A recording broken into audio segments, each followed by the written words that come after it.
다시 시작한 사랑, 남자의 재혼에 대한 이야기인데요. 그냥 재혼이 아니고 남자의 재혼이 주제예요. 뭐가 다를까요? 일단 요즘은 부부간에 동부인해서 이렇게 모임들 갖잖아요. 네. 그러면 그냥 첫 번째 분이세요? 두 번째 남편이시군요. 네. 이런 인사가 아주 자연스럽게 될 수밖에 없습니다. 정말로요? 지금 웃는데 네. 모든 한국에 결혼한 커플 5쌍 중에 1쌍이 재혼 커플이에요. 재혼 이상의 커플. 상당히 많아졌네요. 예, 이게 뭐 떠도는 소문이 아니라 통계청 최근 자료예요. 네. 그러니까 확실한 건 5커플 중에 1커플이라니까요. 정말 많은 거죠. 그러네요. 그러네요. 도대체 그러면 재혼을 어떻게 하느냐 하는데 연예계 재혼 상황들 살펴보면서 우리 사회 일반적인 걸 같이 넘나들면서 지켜볼 수 있을 것 같아요. 그러게요. 그래서 오늘 재혼을 준비하는 사람처럼 아주 재혼 전문가시군요. 최욱 씨도 빨리 재혼했으면 좋겠어요. 처음부터 하셔야죠. 아니 요즘에 네. 제 아시는 커플 매니저가 그러더라고요. 네. 요즘에 그 커플 그 신청할 때 네. 이혼, 재혼 이런 거 신청하잖아요. 그러면 재혼하려고 커플한테 신청할 때 5혼, 6혼 엄청이 많대요. 그래요. 5혼, 6혼이 엄청 많으시대요. 그냥 사귀시지 결혼하는 거. 아니 그러니까 5혼, 6혼들은 네. 굉장히 진실한 사람이란 얘기예요. 네, 슬쩍슬쩍 사귀면 되는데 때마다 결혼을 하잖아. 때마다. 얼마나 번거로워. 근데 그걸 다 하잖아요. 배려해 주는 거죠, 여자를. 아, 결혼으로. 그럼 결혼으로. 배려하는 거죠. 이렇게 해서 오늘 그 연예계 대표 재혼남들을 한 분 한 분 만나볼 텐데 먼저 첫 번째 만나볼 분이 1980년대 연예계는 이분을 빼놓으면 얘기를 할 게 없습니다. 그날 뭐 그 당시에 모두의 가요계, 뭐 영화계 모두 평정했던 영원한 오빠였던 전현욱 씨를 얘기해 볼 텐데요. 개그계를 평정하셨던 우리 박세민 씨도 나와 계십니다. 그 당시에 같은 시대니까 뭐 굉장히 친하셨겠어요. 그렇죠. 그 전영록 씨는 이제 물론 이제 75년부터 본격적인 가수 활동을 하면서 그 황해 선생님이 이제 그 아들이면서 소개를 그 공개 방송에서 허참 씨가 그 하는 공개 방송인데 거기서 소개하면서 이제 본격적인 가수 활동이 시작된 걸로 기억을 하는데 80년대 초에 아주 절정기를 이루게 돼요. 특히 그러니까 정말 이 종이학이 불티나게 팔렸고 그리고 워낙 인기가 좋다 보니까 밤무대를 밤새도록 하다 보니까 아직도 어두운 밤인가 봐 계속 히트하면서 조용필 이후에 이렇게 연속으로 히트한 가수는 전용록 뿐이었다 그 당시에 그렇게 얘기를 했고요. 저는 전영록 하면 떠오르는 게 네네네.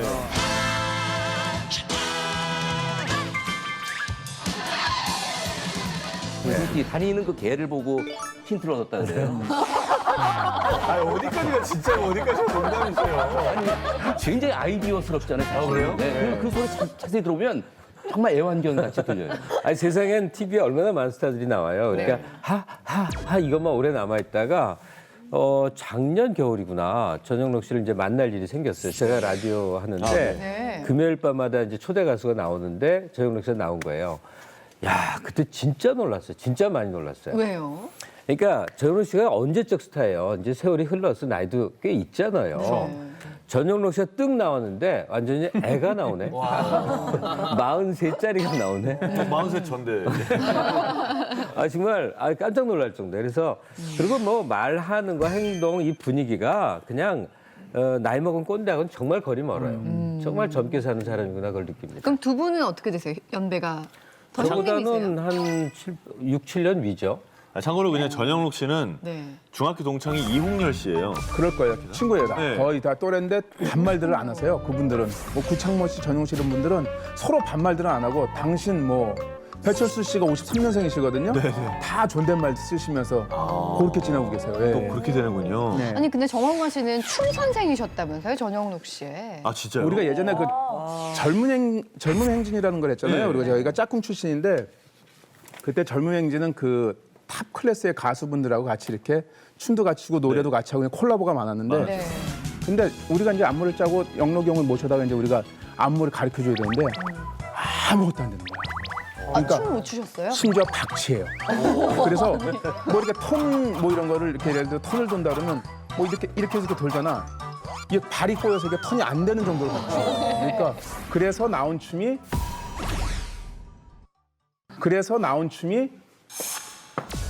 이거만 나온 거예요. 영록이 형이.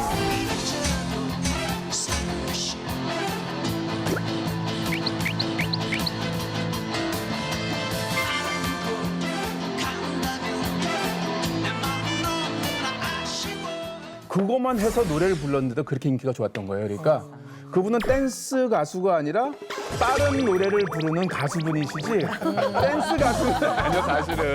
그러니까 사실 속으로는 되게 한심했죠. 영록이 형이 한심했는데 워낙 노래를 잘하시니까 그런 것들이 싹 이렇게 없어지는 거예요. 그러니까 빠른 노래를 부르시면서 그냥 액션 하나로 그냥 끝을 보는. 네, 그러니까 댄스 뮤직 가수는 절대로 아니에요. 젊음이 넘쳐요 멋지게 추워봐요 저건 턴이 아니라 그냥 한 바퀴 돈 거잖아요. 다리 그건 다 할 수 있는 거거든. 아 근데 마치 저걸 보면요, 네. 되게 춤을 잘 추는 사람이 저 그러니까. 때는 저렇게 돌아준 것 같이 네. 보여요. 그러니까 우리가 볼 때는 정말 웃긴 건데 그 팬들은 저게 정말 춤을 잘 추시고 그렇게 아마 기억들을 하시는 것 같아요. 저렇게 돌다 보니까 도라이라는 노래가 영화를 찍었죠. 옛날 모습인데 저 광고 장면들도 그렇고 참 정말 패션이 촌스럽다는 느낌이 안 들어요.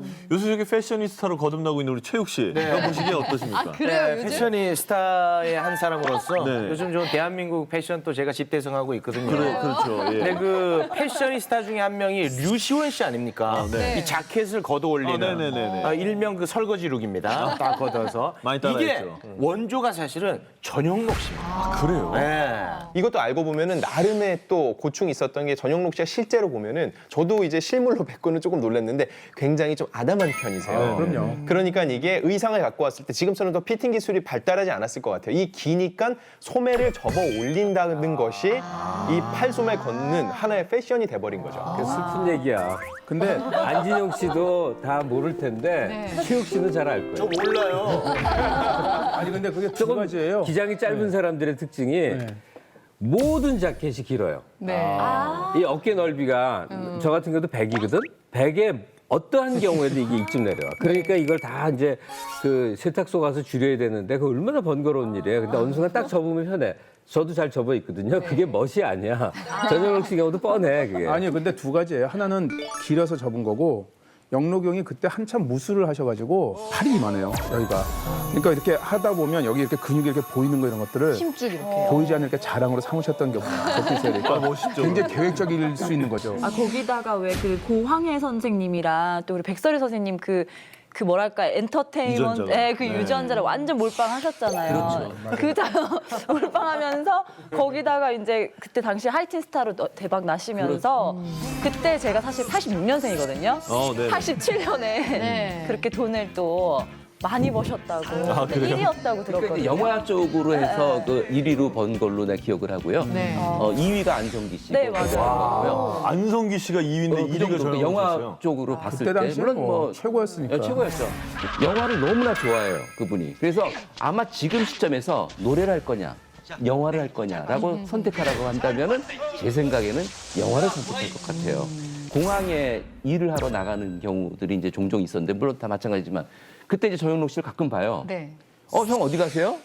나 홍콩 가. 왜 가세요? 나 레이저 디스크 사러.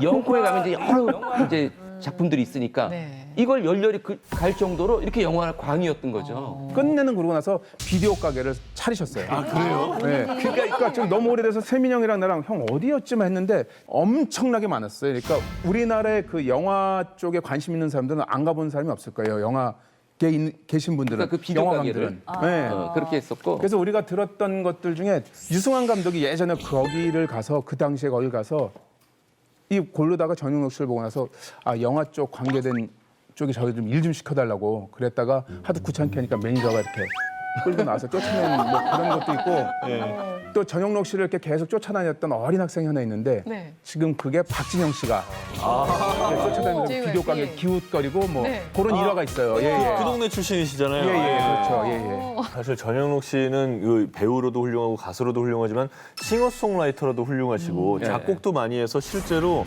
김희애의 나를 잊지 말아요. 네. 양수경의 사랑은 창밖에 빗물 같아요.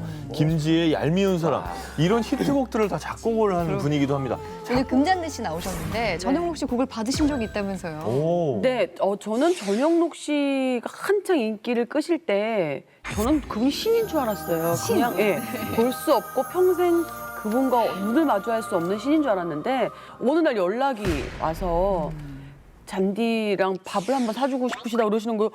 이게 무슨 일이지? 정영록 씨 아니세요? 뭐 이러고 했더니 금잔디를 위해서 한 4곡 정도를 써봤는데 어떤지 이제 들어보라고 하시는 거예요. 그래서 음악이 사실은 이제 제 취향은 아니었어요. 제 취향은 아니었어요. 금잔디 씨가 작곡가 전영록 깐 거네요. 아니 그건 아니에요. 왜냐면 제가 감히 선생님 노래를 그냥 이렇게 막 저 선생님 너무 좋아하는데 선생님 노래는 좀 후지네요. 아니 그런 거 아니에요. 진짜 그런 거 아니에요. 아니에요? 아니에요. 아니에요. 왜냐하면 그 김지혜 씨의 노래 중에 얄미운 사람이라는 곡이 있어요. 근데 그 노래도 보면 정 주고 마음 주고 사랑도 줬지만 얄미운 사람. 저는 요런 과거든요. 근데 이 김지혜 씨가 부른 얄미운 사람을 보면 굉장히 팝스러운 보컬 어떤 색깔 그러게. 모든 색깔이 다 들어있어요. 그러니까 금잔디 어떤 콧소리 애교 쪽이 이런 것만 가지고 낼 수 있는 소리가 아니라서 제가 정중하게 잘했네. 죄송합니다. 잘했어. 맞아. 네. 제가 봐도 고맙습니다. 김잔디하고 안 어울리는 곡. 이 세대를 아우르는 오빠 전영록 씨인데요. 하지만 이 개인사는 조금 우여곡절이 많았다고 합니다. 영원한 오빠 전영록 무대에서 사라지고 논란의 주인공이 되다. 80년대까지는 정말 엄청난 대스타였는데 90년대 초반에 갑자기 사라지셨어요. 그래서 정말 여러 가지 소문이 나돌곤 했는데 그때 진짜 이유가 뭐였죠? 뭐 이제 세월이 지나가면 스타의 성격이 바뀌는 거, 사람이 바뀌는 거는 어떻게 보면 자연스러운 건데 전영록 씨는 정말 홀연히 사라지다시피 안 보이게 됐거든요. 근데 이제 배경에 몇 가지가 있는데 우선은 팝 발라드 스타일의 사람들이 항상 마음에 스트레스를 받는 게 락에 대한 어떤 부담감이에요. 전영록 씨는 락이 아니라 거기서 한 발 더 나가서 아주 메탈을 하고 싶었던 거예요. 실제로 헤비메탈 스타일의 음악을 만들어서 방송국에서 뭘 그걸 하려고 그랬대요. 근데 그 어느 계급쯤 되는 사람인지 윗선에서 딱 보고 쟤 약 먹은 거 아니냐 그랬대. 아예 그 출연이 안 됐대요. 저희 반바지 입었을 때도 야 쟤네 마약하니까 조사해봐 하면 그러고 그랬었어요. 그 당시에는 애들이 좀 이상한 거 아니야? 막 이러고. 반바지에도 그래서 우리 막 그 미행당하고 그랬었어요 형사들한테. 그래가지고 반바지도 안 입었다가 하려고 그랬죠. 또 그 시점이 90년대인데 이게 난 알아요. 힙합 계열로 힙합 계열의 음악 서태지 씨가 나중에는 뭐 락 통령 소리를 듣지만 처음에 나올 때는 이 랩하던 사람들이란 말이에요.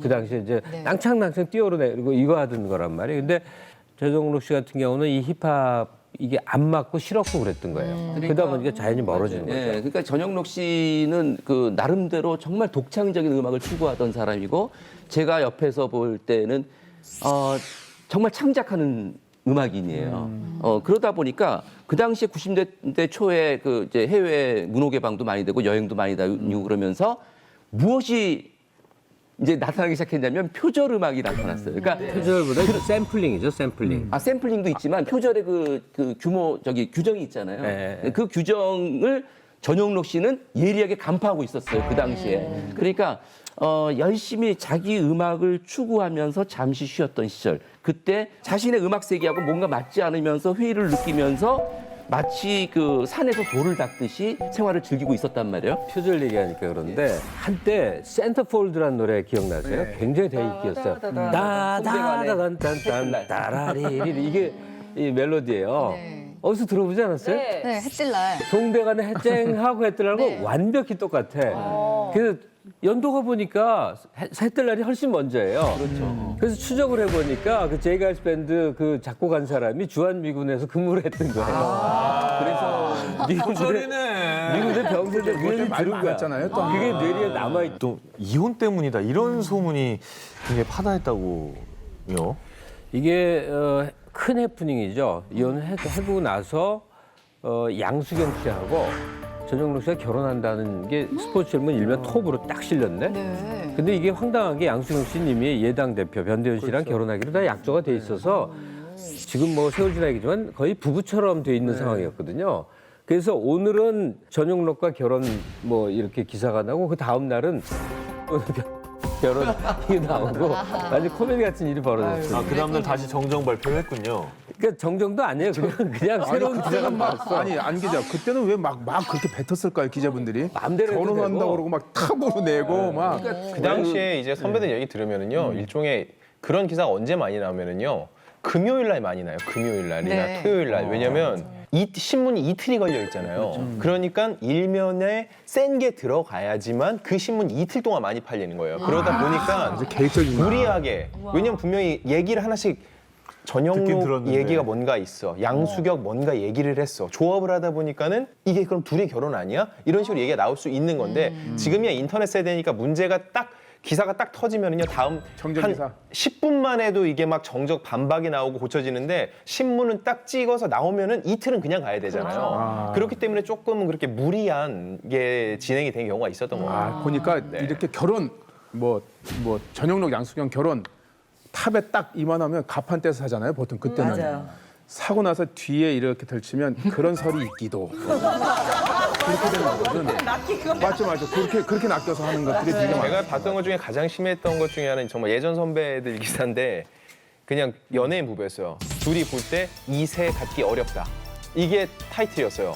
뒷면 넘기니까 너무 바빠서 매일 밤샘 작업을 하느라 둘 다 같이 부부가 함께 이제 만날 시간이 별로 없다. 이런 식으로 하는 경우가 있었어요, 실제로. 피해가는 거죠. 아니 근데 그 전영록 씨 같은 경우에는 97년에 이혼을 발표하지 않았습니까? 최종적인 발표는 97년도였더라고요. 근데 이미 이혼은 96년도에 했었고 당시 전영록 씨의 재산의 거의 전부라고 할 수 있는 잠실 아파트는 아내 이미영 씨에게 주고 두 딸만 데리고 나와서 한 10평 남짓 되는 전셋집에서 살았다고 해요. 근데 전영록 씨 지금 얘기하는 것 쪽 보면은 대단한 스타였지만 보니까 주변에 많은 얘기를 하는 것도 아니고 말이 많은 스타일도 아니고 하다 보니까는 더 침묵을 지켰던 거죠. 그러니까 한간에는 아내 그리고서는 두 딸까지 저버리고 나와서 혼자 그렇게 생활한다더라고 악성 소문까지 돌면서 본인이 굉장히 힘든 시기를 보냈다고 합니다. 근데 또 이미영 씨가 보면은 남편하고 이제 같이 있을 때 팬들하고 너무 그 애정 관계가 좋아가지고 남편하고 사는 것 같지가 않고 팬의 남편하고 사는 것 같다 이런 얘기를 또 했다고 하더라고요. 전영록 씨는 그런 팬들한테 성적 관리도 했대요. 공부를 먼저 해라. 공부하는 게 중요하다 하면서 일일이 다 체크를 하고 그랬기 때문에 정말 그런 친밀도가 아주 끝내준 거예요. 성적표 갖고 오라는 거 아니에요? 네, 성적표도 가져오라고 하고. 네. 그 이제 전영록 씨 같은 경우는 이게 테이프가 먼저 나오면 팬들한테 다 미리 들려주고 나 이런 노래 할 건데 여러분들 잘 들어봐 달라 이런 얘기까지 해서 아마 데모 테이프 공개하기 전에? 네. 그 팬들하고 굉장히 그 교류가 가까워서 저는 사실 부러웠죠. 이혼한 이후에 부산에 가셨어요? 부산에 가셨죠. 부산에 가시고 그럼 워낙 그리고 이렇게 막 이렇게 떠벌리고 다니는 성격도 아니에요. 보면 그리고 워낙 탑스타였고 그래서 일단 부산에 간 이유가 뭐 여러 가지 경제적인 이유도 좀 있었겠지만 아이들은 서울에 놓고 부산에서 라이브 카페를 하셨어요. 라이브 카페도 하시고 또 부산은 아마 교통방송이었을 거예요. 라디오 DJ 워낙 DJ를 오래 하셨고 잘하시니까 돈을 다른 데 보려면 훨씬 더 많이 받을 수 있는 곳이었고 땅값은 쌌단 말이죠. 그래서 그 달맞이 고개가 지금은 정말 엄청나게 비싸지만 그 당시에 또 원미연 씨가 또 거기 계셨어요. 그 교통방송 또 하면서. 예. 그래서 원미연 씨랑 또 같이 공연도 같이 하고 7시, 9시 우리가 놀러 갔을 때도 그때 같이 보고 그랬는데 그 당시에 이렇게 노래하시면서 사실 이혼할 때 뭐 돈 하나도 없이 이렇게 맨몸으로 가셨잖아요. 그래서 거기서 아이들을 키우기 위한 수단으로 아마 그 부산에 내려가셨던 게 아닌가. 예. 이제 힘든 시기를 보내다가 그 후에 재혼을 하게 됐는데 하지만 이 과정도 그렇게 순탄치만은 않았다고 합니다. 어떻게 됐을까요? 영원한 오빠 전영록 외도 친자 포기 재혼을 둘러싼 루머들. 이혼 때뿐만이 아니라 재혼을 하면서도 이런저런 소문에 시달리셨는데요. 1999년에 재혼을 하셨더라고요. 부인이 어떤 분이세요? 근데 일단 재혼을 한다는 것 자체가 일단 이슈가 될 수밖에 없는데 그 부인이 또 팬이셨대요. 또 팬과의 관계다 보니까 이슈가 또 되시지 않았나 싶고 그 씨가 부산까지 또 직접 찾아가셔가지고 막 사랑 고백을 하시면서 두 분이 이어졌다고 하는데 뭐 되게 여성분이 원래 그때 이렇게 하기 힘든데 아무래도 팬이다 보니까 더 그러지 않았나 싶어요. 팬이면 나이 차이 꽤 나시겠는데요. 사모님하고 선배님하고 나이가 16살 차이 난다고 하더라고요. 그래서 많이 나진 않네요. 뭐. 예, 선배님 16살이면 그죠. 정원 씨에 비하면 뭐. 예. 아주 뭐 그 정도면 딱 적당한 아주 적당하다고 생각해요, 나도. 왜냐면 나도 16살 차이 나니까. 16살 차이에 그 큰딸 보람이하고 사모님하고 13살 차이. 그래서 실제로 언니 하면서 불렀다고 하더라고요. 지금 부인이 전영록 씨의 팬이었다고 하니 좀 걱정이 되는 게 그것 때문에 또 이상한 소문들이 날 수 있겠어요. 부산에 라이브 카페 때문에 오고 갔었는데 사람들이 이제 보기에는 처자식 다 버리고 젊은 여자랑 만나려고 부산으로 내려왔다. 뭐 이런 소문이 이제 바다했던 거예요. 근데 그러다가 이제 결국 이제 두 분이 결혼을 하셨잖아요.